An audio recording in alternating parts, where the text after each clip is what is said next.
Welcome, welcome, welcome, everyone. Recognizing some names. We're going to get started here in about 60 seconds. We're going to wait for people to filter their way in. Um, do me a favor, everyone. If you guys are able to, like you're not driving or anything like that, in the chat box, double check that you have your messages set to be sent to everyone as opposed to just the hosts and the panelists. Otherwise, Chris and I are the only people seeing your messages. If that's what you want, if you want to just privately message us, that's totally fine, I guess. But I'll probably be a little weirded out by it. But yeah, if you can in the chat box, name of your gym or your business and where you're located. I want to know who we're talking to. I want to know where our reach is because I know sometimes we get international people. I'm like, it's 2 a.m. where you're at. Why are you still awake? Yeah, but all over the place. So I am based in Kansas City right now. Let's put my gym name in there. Let's see this city. Oh, nice. And everybody seems to have their um, chat settings set up. CrossFit Good Fortune. I like that name. That's a cool Shout name. out, shout out Yeah. Woodbridge, Virginia. I went to a military school that played against Woodbridge Oh, there you go. um, for Glass years. House is here. Hey, Levi. Yeah. People all over the place. Yeah, this is great. All right. Get a few. What's up, Austin? Good to see you, dude. Austin's a neighbor. You recognize anybody, Chris? I'm looking. Not yet. Oh yeah, Steve. What's up, Steve?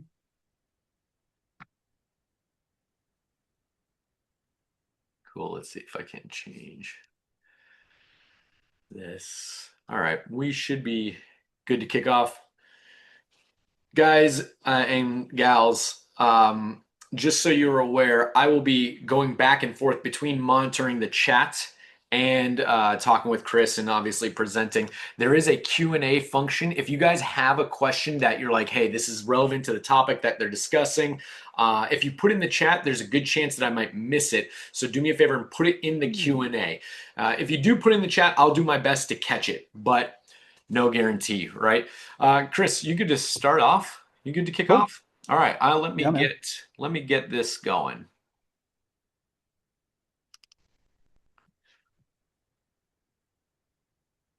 Can you guys see the presentation, Chris? How's it look on your end? Looks good. Awesome. I'm gonna spotlight pin spotlight. Nope, spot. Oh, that's correct. And then this. We'll do spotlight. Very cool.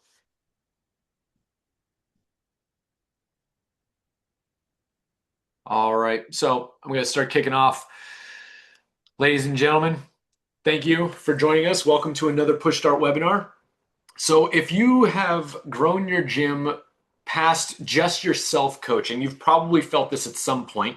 Managing people gets messy. And it gets messy fast. So schedules will fall apart, messages get missed, everything. And the big issue seems to be that everything still ends up on the owner's plate or the general manager or a single person, right? And that's not what we're looking for. Most owners look at that and they think, "Oh, I need better people on staff, or I need better employees." And Chris and I have been talking for a while, and we don't necessarily think that is the problem specifically. Most of the time, you don't have a staff problem, you have a systems problem, you have a structure problem.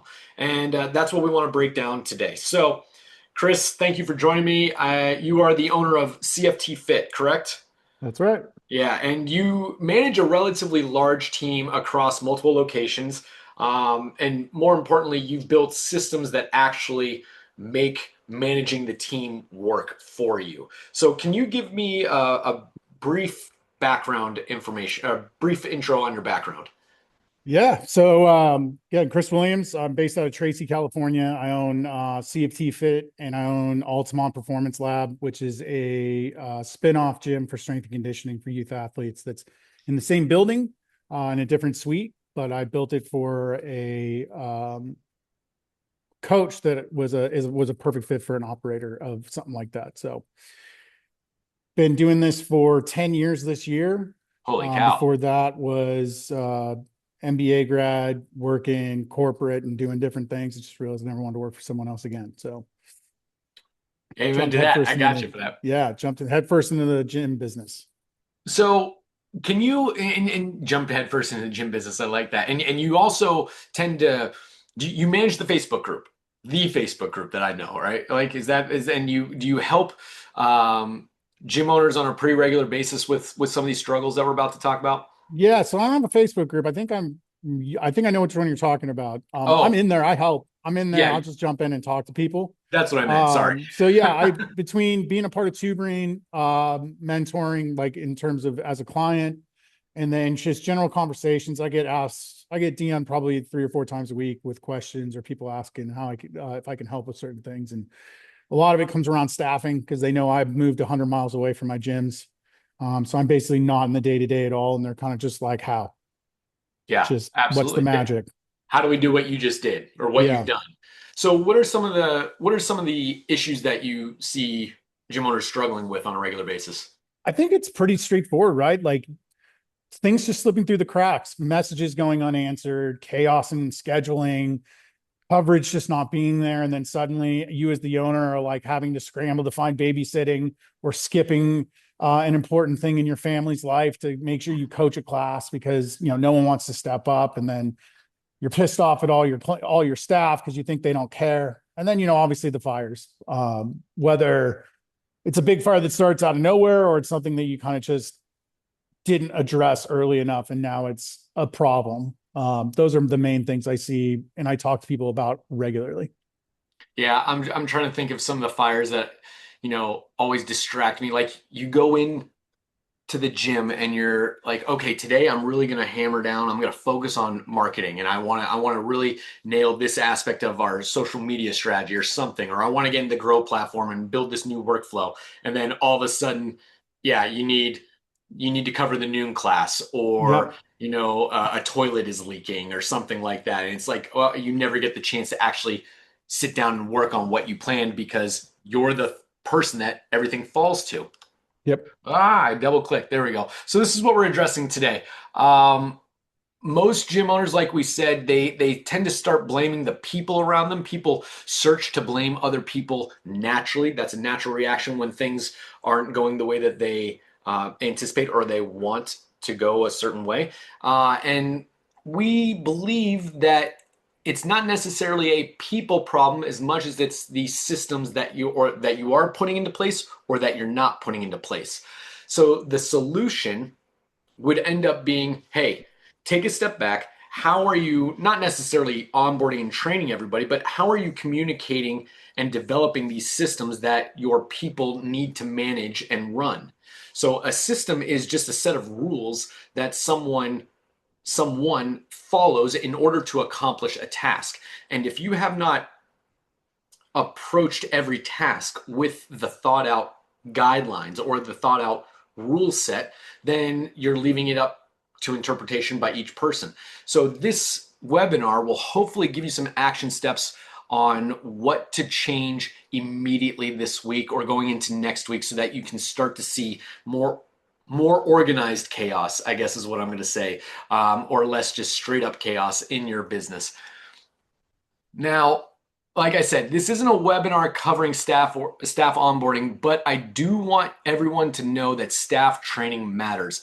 Every person fills a role in your business, and every role needs to know what they're responsible for, what the expectation of those responsibilities is, like what it should look like when they're performing the task, and then I'm the type of guy that really likes to understand the why behind the what. So if you give me a simple task like, hey, we need you to clean the bathrooms, I can deduce why that's important. Like, Chris, has anybody ever asked you, like, hey, why do I need to clean the bathroom? Or, like, why do I need to wipe down the equipment?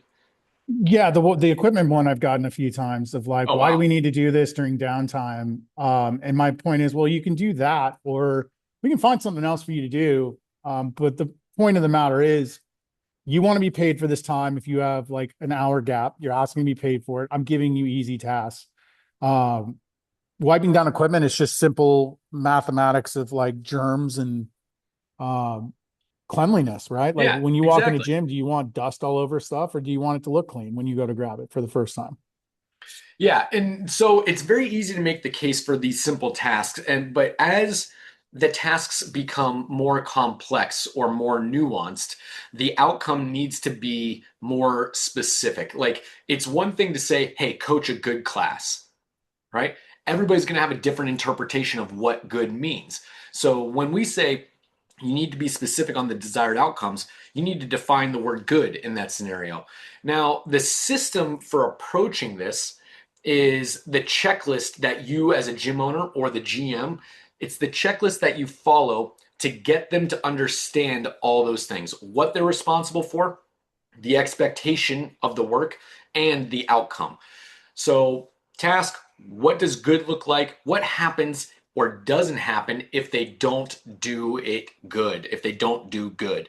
I coach a lot of level ones and level twos, and when I was building these slides, I couldn't help but make the connection to the process that we teach coaches for on the floor seeing and correcting. And that process, I'm sure many of you remember if you guys have taken a CrossFit course, it is a tell, show, do, check process. So every time that you develop a system that you want an employee to enact or execute on, the first thing you have to do is communicate the system to them. Tell them what the task is. Hey, I need you to clean the bathrooms between these hours when you're not coaching classes.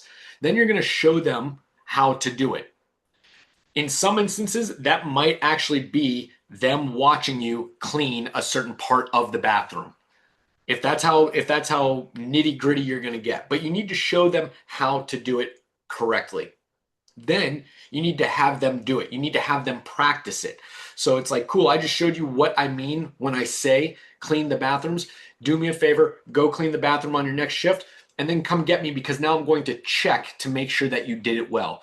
Tell, show, do, check. If you did that for every employee, every system, it would be very hard for them to mess up.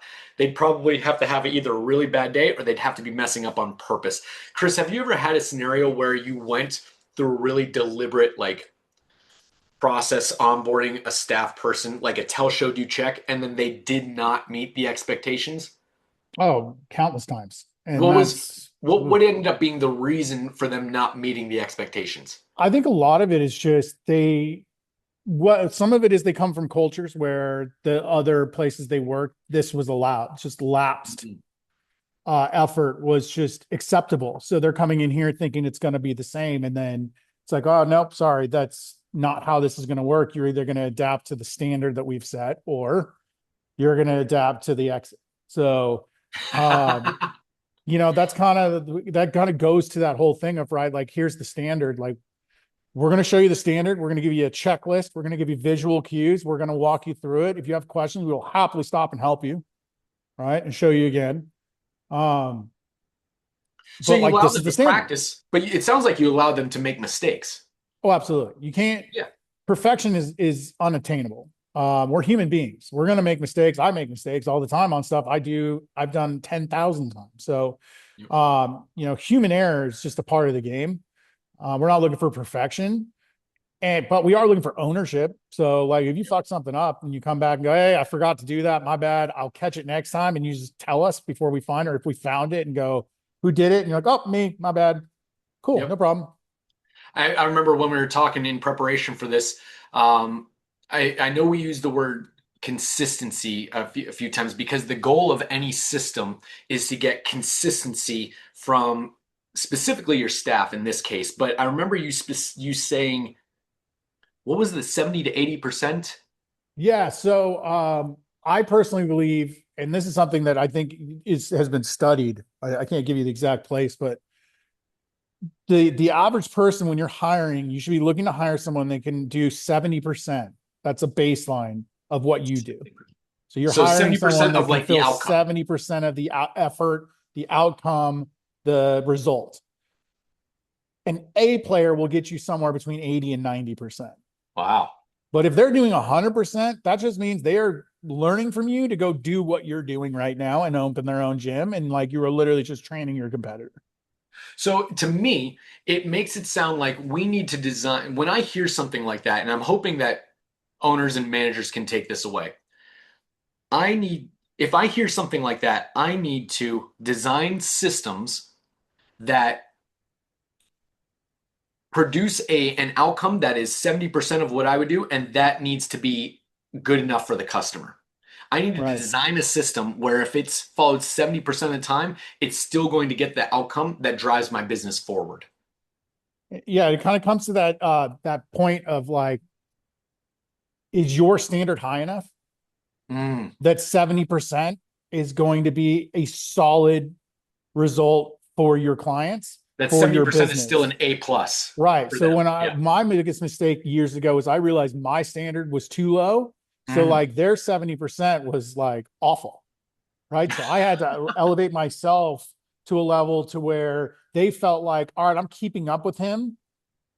Like, and that's the standard. But that it's like an A plus presentation to the client. They're like, wow, this is better than anywhere I've ever been in my life. But that means that's because you're holding yourself to a standard that's above and beyond that. Exactly. So the higher, so in essence, the higher the standard that the owner has, the higher the standard, like that pulls everything up underneath it. So Yep. managers and employees are probably never going to be able to operate at the same level, but even at a reduced capacity, it's still going to exceed expectations of the customer. So Right. that's a powerful perspective to have. And I would, Just slight note on that. Just I'll slight go note, for because I know this is going to get confused if I don't say this. There are certain tasks and roles they will do better than it. the Ooh, result will be 110, 120% of what you could do because they're specialty roles, yeah. taxes, payroll, certain administrative roles, maybe even coaching, where that's just not your zone of genius. And you're hiring people that you expect to actually exceed your expectations. They may never care to 100% of your care, which is normal. They don't own it. It's not their lifeblood being poured into this. But in terms of the result, they absolutely can be expected to do better than.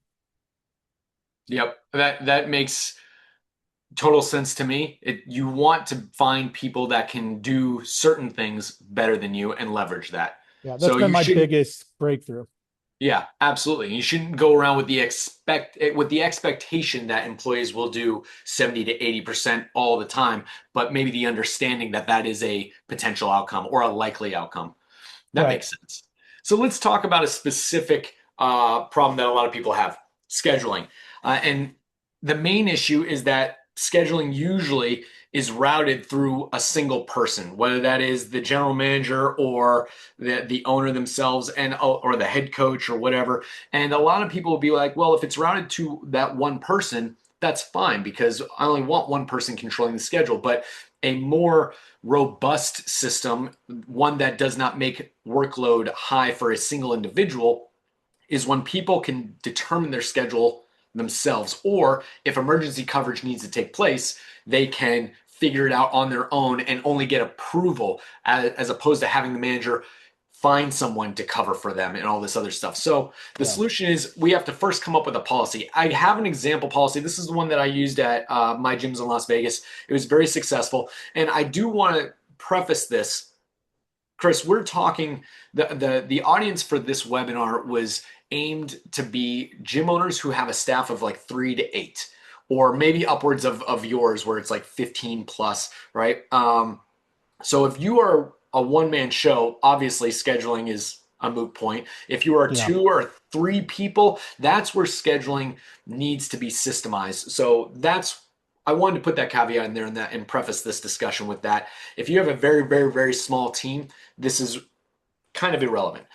But the first thing you need to do is come up with a policy. Now, part-time staff at my gym, they could switch out with other part-time staff or a full-time trainer at will because it didn't cost me any money. But my full-time staff, I was paying a salary for a certain amount of hours per week. So a if a full-time coach got coverage from a part-time coach, now it incurred an extra expense for me. So I need to approve that because I was paying that part-time coach for more above and beyond what I'm already paying the full-time coach. So that was one thing that I laid out in the policy right off the bat. Hey, full-time if you want to get your classes covered and the only option is to get it covered by a part-time coach, I need to approve it, or the manager needs to approve it, right? And so that was there. The outcome at the end of this system was that all the coaches were able to get class coverage for themselves, change it in core, make sure that my payroll was up to date. And all I had to do was just say yes or no to any full time coach that wanted coverage because they were going out of town or emergency coverage. I just had to okay part time coverage. So, this is what that looked like. The policy, this is me telling my entire team.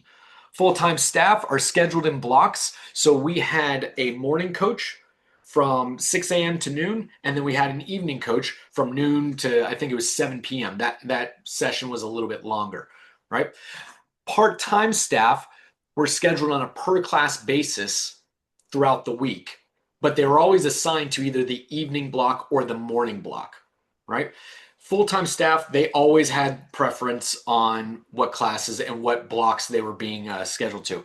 Part-time staff, like I said, they can switch classes with other PT at will. Full-time staff can switch with other full-time and part-time, but they need approval to switch with PT. With part-time, like I said before, emergency coverage, any class that need to be covered with less than 24 hours of notice automatically falls to the full-time trainer that was covering that block. So anything that happened between the hours of 6 and noon, the full-time staffer was responsible for. Now, if that entire block needed to be covered, this was like once a year thing. Cool. I probably got pulled into the fray, or the head coach or the general manager, depending on the location. But that was such a rare occurrence that we didn't need to make anything explicit in the policy about it. I think it actually only happened one time in like 5 years. So the task, however, showing them what needs to actually happen in order for this schedule change to occur, I need to show them, hey, this is how you request coverage in the staff app, in the social feed. Excuse me, the staff app, not the social feed. That's for members, right? And this is how to notify the manager that the change is taking place. Then I need to show them, hey, this is how you switch your name for their name. Cool. Then I just had them go through a practice scenario. I was like, hey, Chris, can you do me a favor and show me how you would get your class covered by Isaac next Wednesday? And I'm going to watch them do it. They're probably going to mess it up. They're probably going to mess it up, right? I need to tell them how they messed up, and I need to get them to do it well. So that's relatively straightforward. But the biggest part, and Chris, you already mentioned this, the biggest part is holding them accountable to that system once you've laid it out, right? Yep. So can you talk to me a little bit more about accountability in that sense? Like, what does it mean to hold them accountable once you've laid a system out? I think it means just it's constant communication, right? So the only time you're talking to a staff member is when they screw something up. Your presence is now literally connected to negativity. Up, here we go. I here to something stupid, like, and so they're going to be tense. There's going to be no open communication. It's just going to be head down listening to whatever they screwed up. So what we've kind of done with feedback is we try to just check in on them all the time when we see them. How's life? How's things going? So like negative conversations, they're going to slip in there every now and then, but like for the most part, conversations are generally happy. So just kind of preface when we walk up to someone and be like, hey, something got screwed up. Like, what happened? Talk me through it. Like, how can we help? How can we support getting this done right? Like, they're going to be open to, yeah, you know what? I think I just forgot, or I'm a little confused on this. Can you, maybe I misunderstood what was expected of me. Can you help me?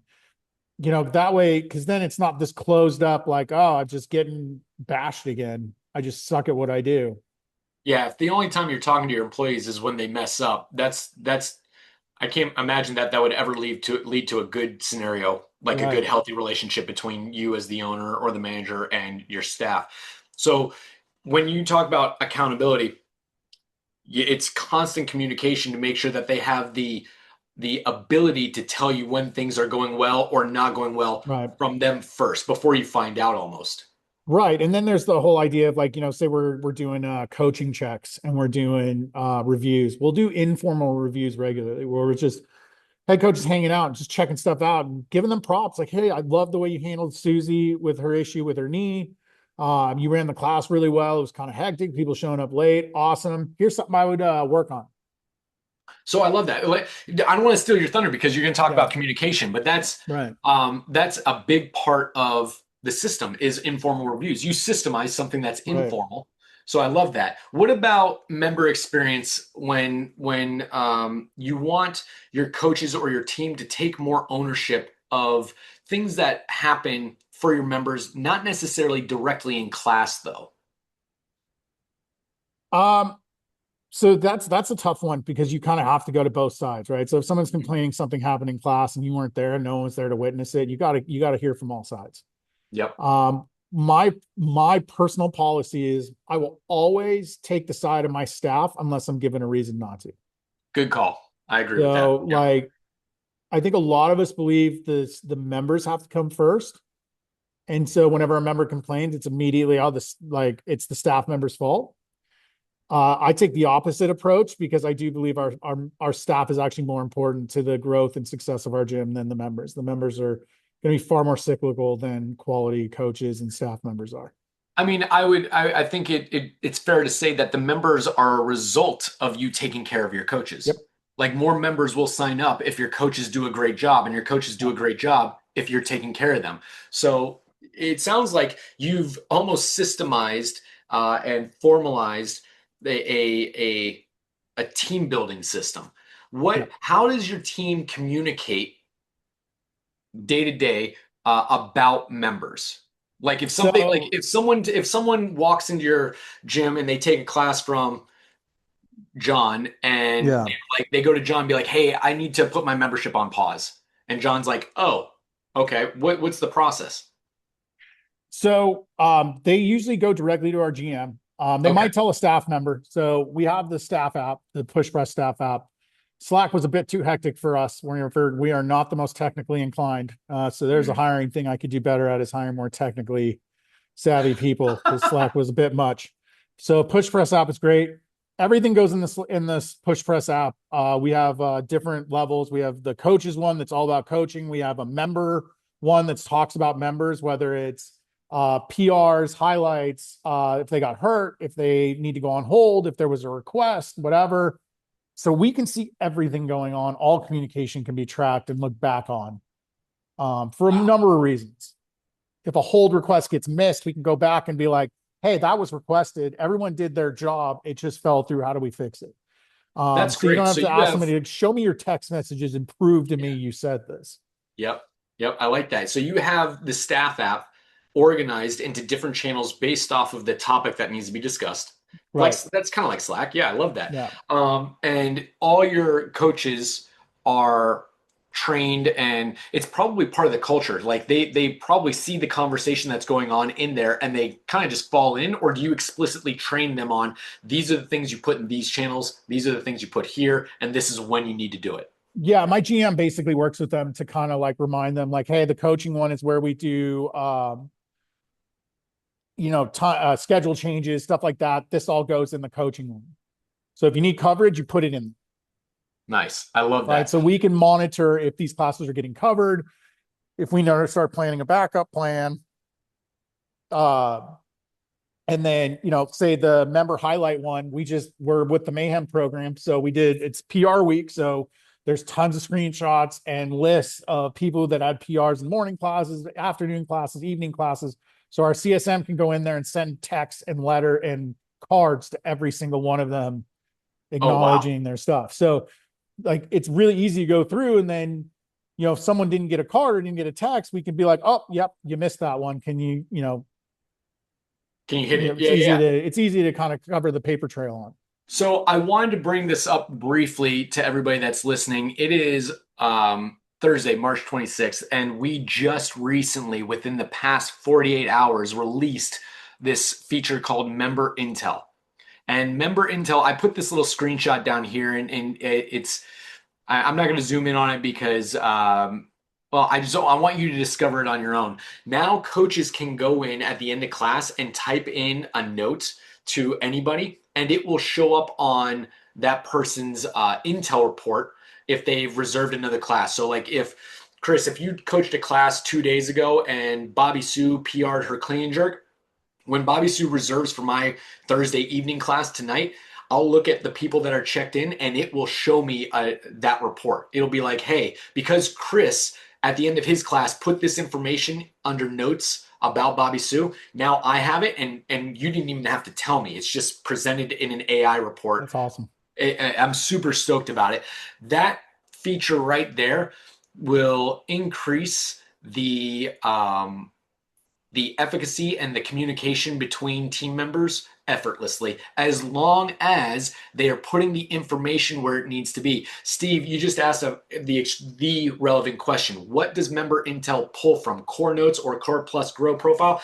Right now, it definitely pulls from core notes, but it's working on pulling information from train.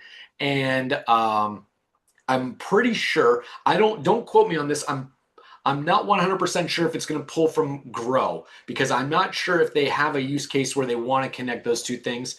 But I can guarantee that it's pulling from the staff notes. And if it's not already, it will be pulling from Train.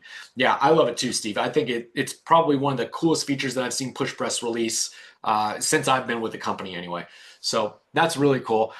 The system behind everything that we're talking about, the system, guys, quote unquote, first things first. Write out all the tasks that are relevant to a given role. Write all the roles out, then write all the tasks out. You need to know who, what role, is doing what tasks. Then you find out a scheduling SOP, you find out a scheduling system. Cool. Who is working on those tasks when? The communication part is the bridge, right, Chris? And this is where you're the expert. You're the expert. But before you talk about communication, I do want everybody to know documentation is communication. Documentation for all these systems is, I would use the word necessary. Chris, you might disagree with me. I'm not sure. We didn't really talk about this. I think documentation is necessary because it's what people will refer back to when they're trying to remember what you said. So no matter how good I am at training someone in person, and Chris, do you have an experience with this? You train someone in person, and then you let them practice, yada yada yada. But it was like a nuanced system. I don't know, like how to restock inventory, and then a week later they did the task, but they did it slightly different because they couldn't remember what you said. Yeah, a couple times. And I think at least half the time their system was better. So You're hiring the right people, dude. yeah, I so I was swear. like, you know what? We'll keep it. I think it Yeah. looks better. So, sometimes you have to kind of trust people too. Like if they don't know, they're going to figure it out the best way they see. And sometimes the way they see things is actually an improvement on the way you had it. I love that. And guess what? Then you can update the documentation. Yeah. Hey, that's a better way. We're going to do it that way. Yeah. I do want people to get in the habit of documenting these systems and these processes, though. So, Chris, can you walk me through when you should communicate what and why it's appropriate for that given channel? Yeah. So I think daily communication, right? Like simple updates, stuff like that, the staff app is great for. Yep. Whether you're using Slack or something else, just having that channel where it's like, hey guys, quick update. Power's out. So we're playing by ear. Or, in our case, someone one of the other suites had to fix a leak, and so the plumber turned off the water to the whole building. Oh, geez. Yeah. Right. So it's like, hey guys, bathrooms are out because they turned off the water to the whole building to fix a plumbing issue at one of the other suites. Let everybody know bathrooms aren't working. We'll keep, we're posting the text, whatever. So quick updates, stuff like that. Weekly, it depends on the staff member because for us, we try to see everybody every week anyways.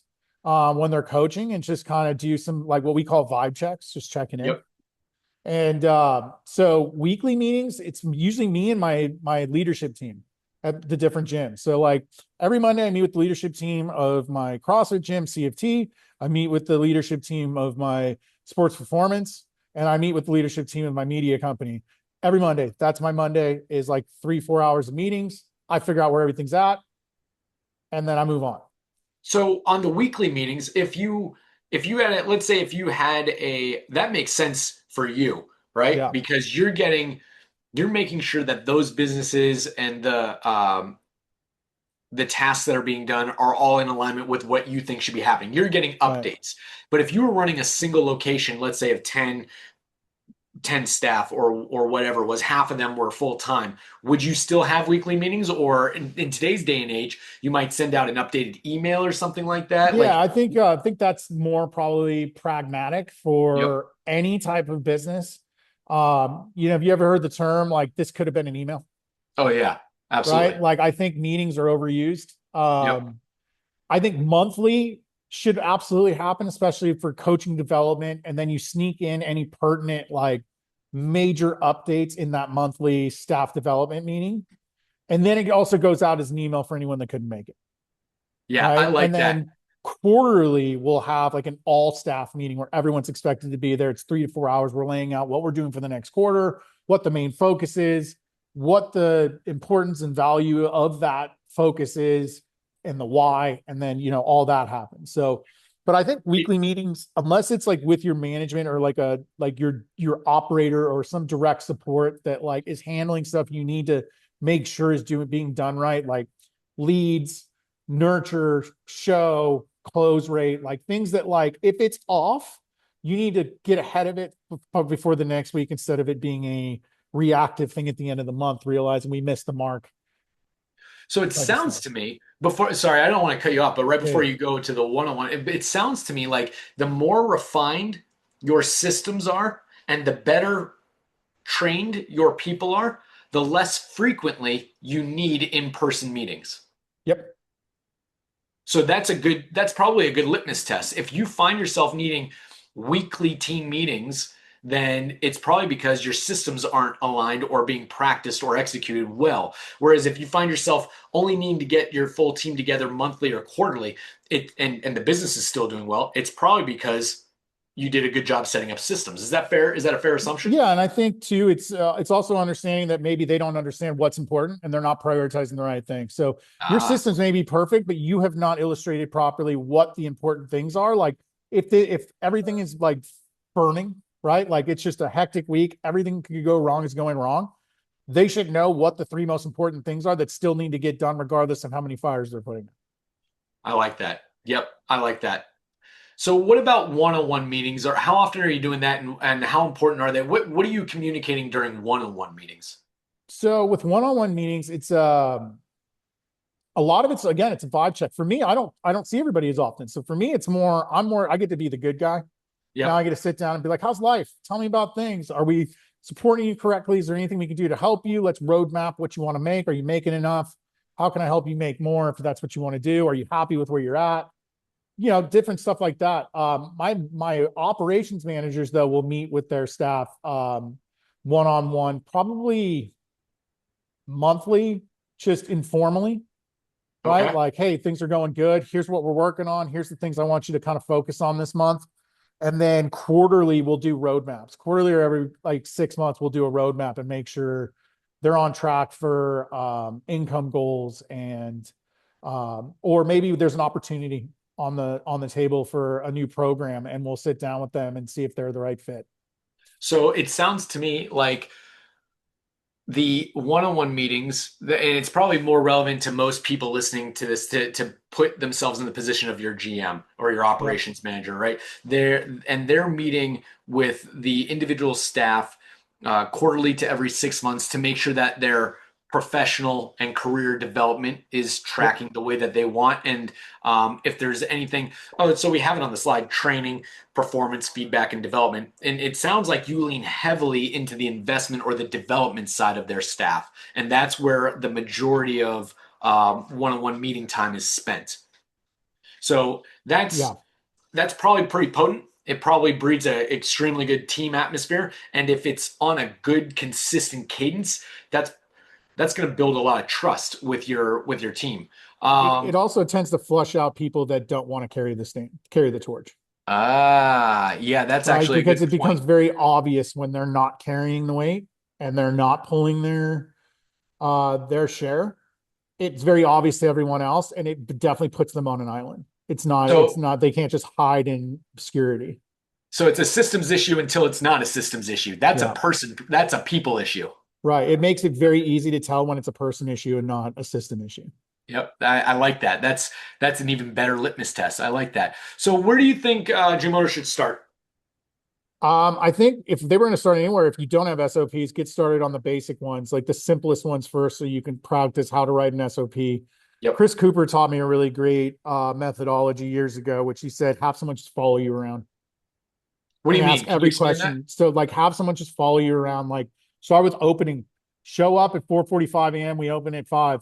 And I want you to have a notepad and paper and just ask me every question under the sun about everything I'm doing. You know what? That one, that's genius. But two, I had someone recently take that up a notch. They documented their SOP. What's the little gadget that records you in I don't know. You can buy an AI gadget now, Yeah, right? yeah. And they wrote their SOPs. They wrote like 80% of their operations manual just by talking to the thing, telling the little pod what they were doing in the moment, and then it spit out like opening and closing procedures. Yep. Like so AI could probably do that if you can't find someone to show up at the gym at 4:45 a.m. with you or whatever it is. Yeah. So But you that's you know you can do genius. that. You can also find like plenty of people have just templated SOPs you can work off of. Like there's plenty of free PDFs out there with a million starter SOPs. But if you have SOPs in place and you're kind of more struggling with scheduling, I would get a scheduling SOP together. Cool. Zach's way is awesome. My way is different. All of our requests just go through our app and it's all publicly out there. And my head coach who loves running scheduling because it's something she's done since she was an EMT years ago. So it's just very natural for her. She'll just put weekends. All right, guys, I have this. I need these Saturdays and Sundays covered. I need Wednesdays at this time covered because she knows someone's going to be out and it's a personal thing and she's not going to put them, whatever it is. It's a situation we're actually going through right now. And then people just jump in and respond. Oh, if you have I can someone take that these days. I can take these days. I can take these days. And that's great. If you have someone that is emphatically like willing to do a certain system, like Right. let them do it because they will own it. And then having a single person own an outcome is always more desirable, in my opinion. It's just not going to be every business is going to have Oh. that person. So that's awesome. What else we got? So we got scheduling SOP. What do you think about what role do you think gym owners should start to document? If they haven't documented about any job roles in their business, Ooh. where should they start? I would start with coaching. I mean, that's your bread and butter. That is the lifeblood of your entire operation is the coaching. So you need to create a standard.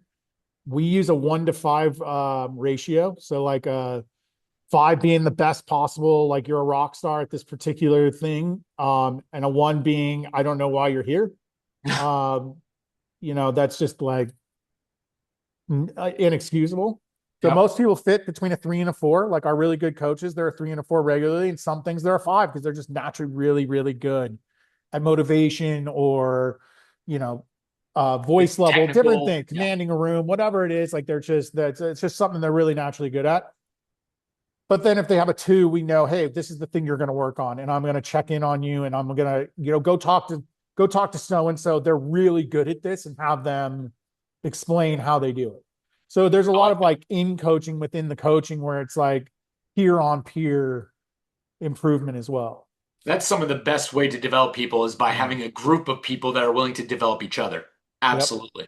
And then we have this choose one channel for each. Now, did you make deliberate decisions for how to communicate these things, or did these happen naturally as a result of growing the team? Or did you go like, hey, when you were at 4 people, you're like, hey, from now on, all communication for this topic is going to happen here? Or did you just kind of go with what naturally occurred? So with the CrossFit gym, a CFT, I bought and inherited a staff of like 8. Oh, wow. So I dove, yeah, like I said, I dove headfirst right into this thing. So there was a lot of trial and error and epic failure in terms of figuring out a communication standard. When the PushPress app came along, it made it really easy because it's something everyone can understand and follow. But then it became a standards thing. If you're not telling people, hey, I noticed you're not on there, you need to get on there, it's an expectation of your role in the gym is to be a part of this app and communicate. Uh, they're just going to think the standard isn't there and they don't have to. Right. And then Yep. once one person isn't in there, other people go, well, I don't have to do it either. So that's kind of the expectation thing. Daily communication. Who needs one on one time? Everybody needs one on one time. Yep. Because it doesn't always have one-on-one time shouldn't always be a formal professional conversation. One-on-one time should just be, hey man, everybody likes quality time. Like, let's grab coffee and just talk about life. And like, that's okay too. Doesn't Yeah, always have to be absolutely. some formal goal-oriented meeting or hammering someone for something that they're failing at. If I have a team of 5 to 8 staff, if I'm the owner and I Yeah. and also like the general manager and head coach, and I have a team of 5 to 8, how often should I meet one on one with each of my coaches? I mean, if you're full time and you're there all the time, I would be informally meeting with them all the time, just checking in. How's things going? How's that class? Hey, how's your family? Show you care. And then formal one on ones, depending on the level of your staff, meaning like, are they veterans? Have they been coaching for you forever?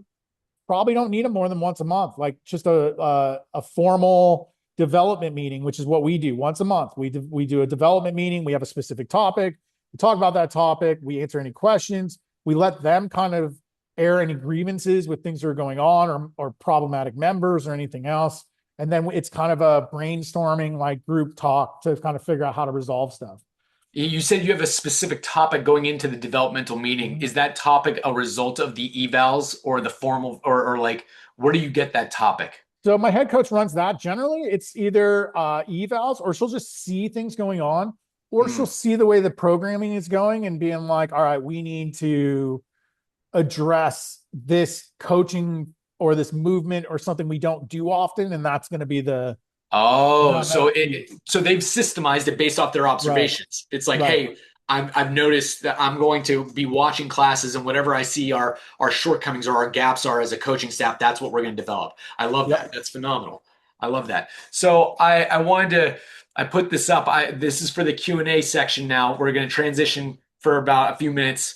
If anybody has any questions, you can either at this point put them in chat because I'll see them, like Steve did, or Austin actually put a question. But before we take any of these questions, I put this quote up. You've got questions, we've got answers. Bonus points to anyone. Don't answer, Chris, if you know. Bonus points to anyone that knows which company used this as their slogan. It was in the 90s. I'm dating myself. I just like I'm 40 years old, and I was thinking of the Q&A. Does anybody know what company this is? I'm 42. I feel like I should know this. This because it's like it's in the back of my brain. I'm like, I heard that a million times growing up, and I don't, I cannot put my Yep. And finger and on it. that's the thing. Everybody like I couldn't even I had to Google it and nobody's answered, so I'm gonna assume nobody knows. It's nope, it's not Ask Jeeves, Alexandra. That's a good question though. It's Radio Shack.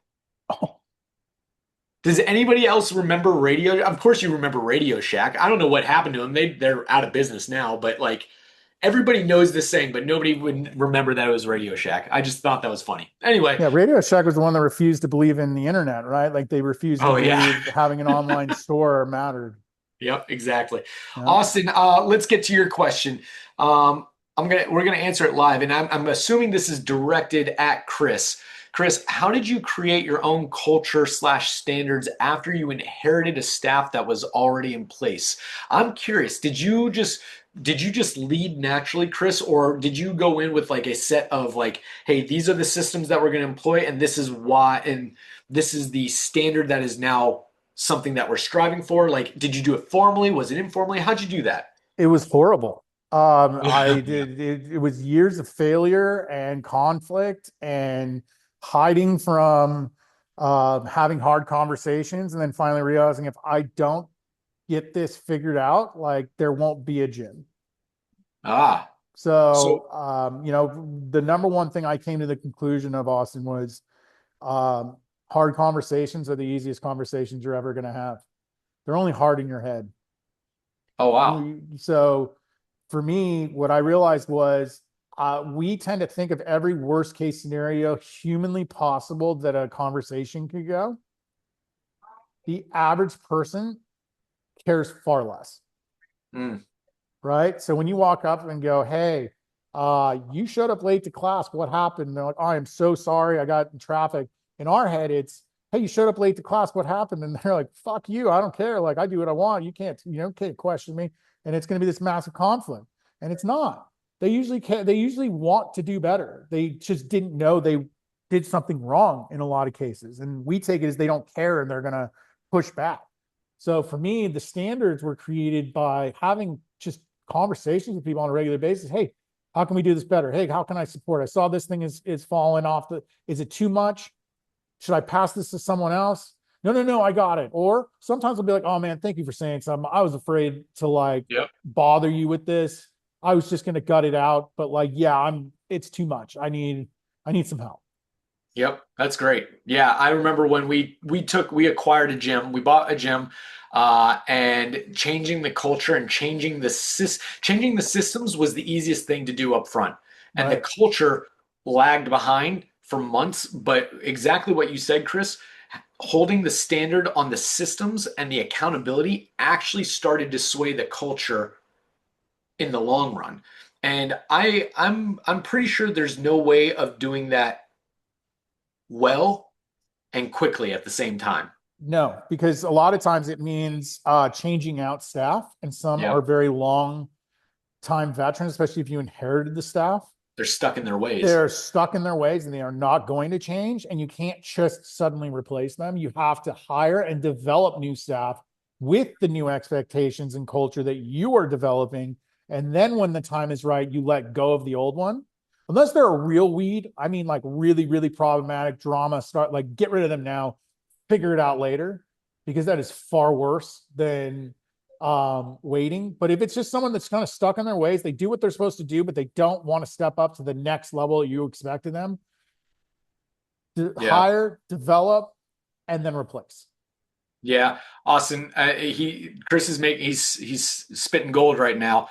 I think the easiest thing to do is to change the systems, train the staff that you're inheriting on the systems that need to take place, and then you will feel whether or not they are pushing back on the culture and the philosophy that you're trying to put in based on their willingness to adapt to the systems, the new systems that Right. are in place. And I think Chris is talking to like if you get that pushback and you identify them as a weed early on, get rid of them. Alexandra, great question. Chris, I need your help on this. This is Okay. this is going to be a prevalent question for everybody. Alexandra asks, our instructors at an all women's boxing gym are contractors with full time jobs. So they're all contractors with full time jobs outside of the gym, is what I'm getting from this.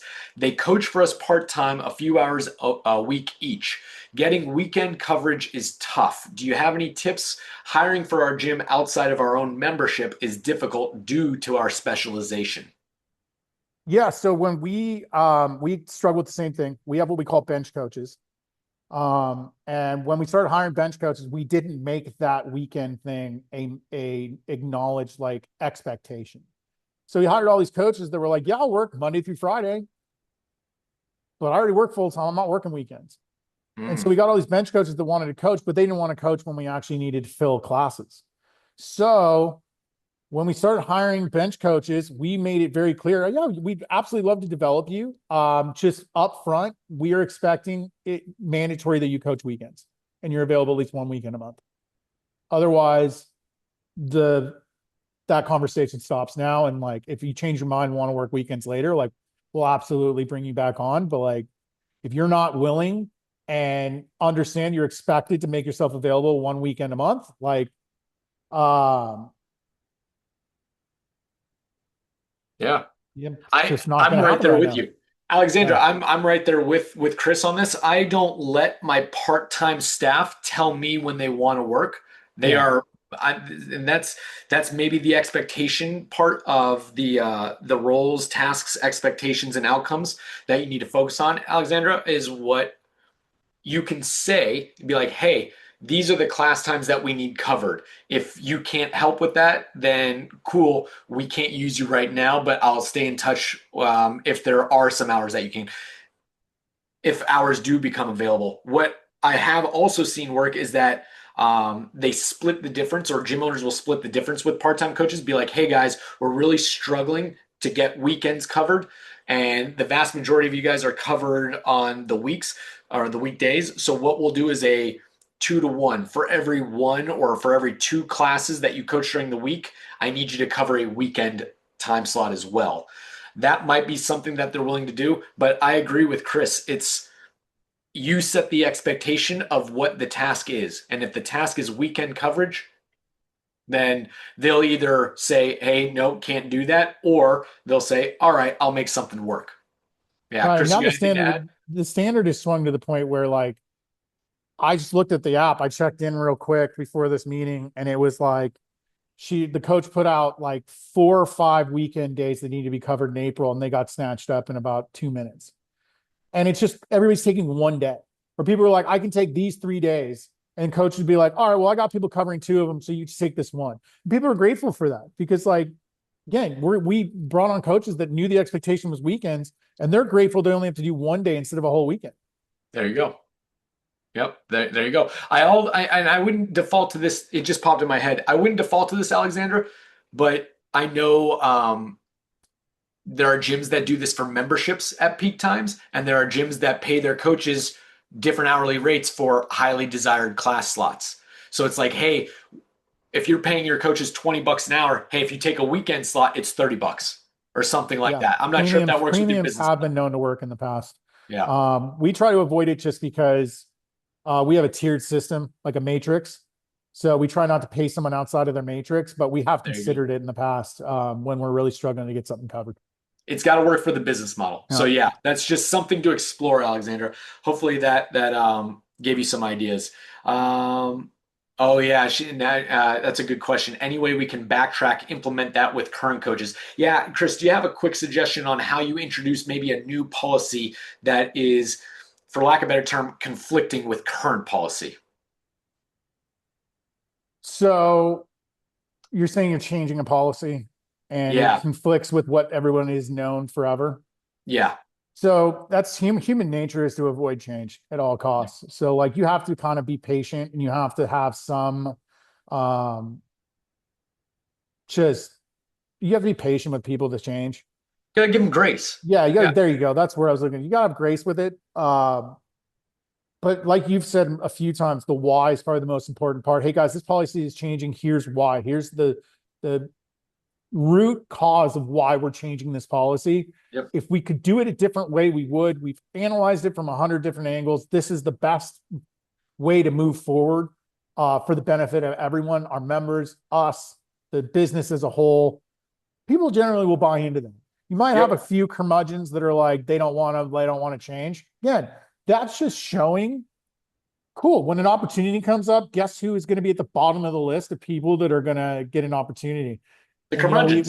we have High Rocks, we have an adaptive program coming out, we have these things, right? And we had some coaches that were showing up and doing the bare minimum and then not helping, and other coaches are standing out. So rather than getting pissed off or taking it personally, we just look at it and go, okay, cool. Guess who's on a list of people that like aren't going to be considered for these opportunities? And Yep. one of them, that is like their lifeblood is they're all about High Rocks and they are not going to have a chance to coach it. You reward the people that are most Right. willing to be team players. Yep. Yeah, absolutely. I like that. Alexandra, the what Chris said is right on the money. It's like if you explain the why and you get your team on board with the effort of helping everyone, like, hey guys, we're changing our policy to this, and we're changing it because of these things that are hurting us currently. And if we change it to this new policy, A, B, and C gets better for everyone. And then it's kind of hard to argue. Yeah, it might be hard on the individual, but you're asking the individuals, hey, be more of a team player. So that's now how you word it and how you go about presenting that information, communicating that. It might get taken poorly if it's communicated in an email or in a Slack message. It might get taken really, really well if it's in person at a team meeting, like the quarterly big update meetings. So your next task after designing the message would be, hey, what is the appropriate way to communicate this? Like what Right. medium? Um, all right, this is some good stuff, guys. Thanks for the awesome questions. Thanks for Chris. Thank you for being out here. Hopefully, the big takeaway today is this: most staff problems aren't people problems; they're systems problems. They're structure problems, right? It's good news that there's systems and systems and structure problems. Too many S words, Chris. Too many S words. All right. It's good news because those types of systems are fixable. You don't need new people necessarily. You might just need better structure. So if this exposed a few gaps and you want help implementing, feel free to book a demo with us at PushPress. We'll show you how we can get this stuff set up in a real gym through Core, through the staff app. If you need help using the tools, hit us up. Scan this QR code, take advantage of our stupidly, impressively intelligent people that are working on the CX team. But thank you, everyone, for coming out. Chris, thank you for giving us your time. Really appreciate everything that you've said, and looking forward to the next webinar in a couple weeks. We're going to be discussing Hyrox stuff. So you guys will all get a message about that and a link to reserve. Thanks for coming out, everyone. Chris, any final words? If someone wants to connect with you, where can they reach you? You guys can find me on Instagram. That's the main place I live. It's Chris Williams _IG. Nice. Awesome. All right, everyone. Thanks again. Thanks, See you guys. next time.